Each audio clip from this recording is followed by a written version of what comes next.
Ma nistawx niqpaw nittrattaw l-ilma daqs li kieku mhux se jispiċċa qatt. Hekk stqarr il-Ministru għall-Enerġija u l-Konservazzjoni tal-Ilma Konrad Mizzi waqt li ffirma ftehim mal-Ministru Tuneżin responsabbli mill-ilma Ben Salem. Il-Ministru Mizzi stqarr li fl-aħħar snin il-Korporazzjoni għas-Servizzi tal-Ilma wettqet xogħol siewi dwar il-ħela jew it-telf tal-ilma. Żied li hemm bżonn li l-ilma li jintrema jkun trattat speċjalment biex ikun użat tal-agrikoltura.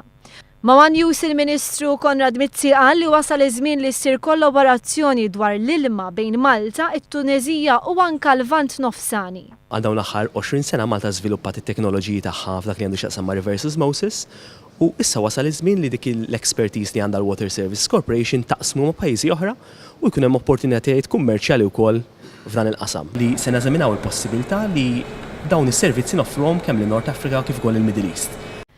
Il-Ministru Ben Salem qal li hemm diversi similaritajiet bejn Malta u t-Tuneżija f'dak li għandu x'jaqsam mal-ilma.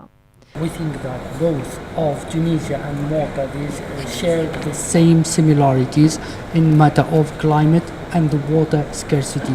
So we think that the cooperation between the two countries would be beneficial for both countries and both peoples.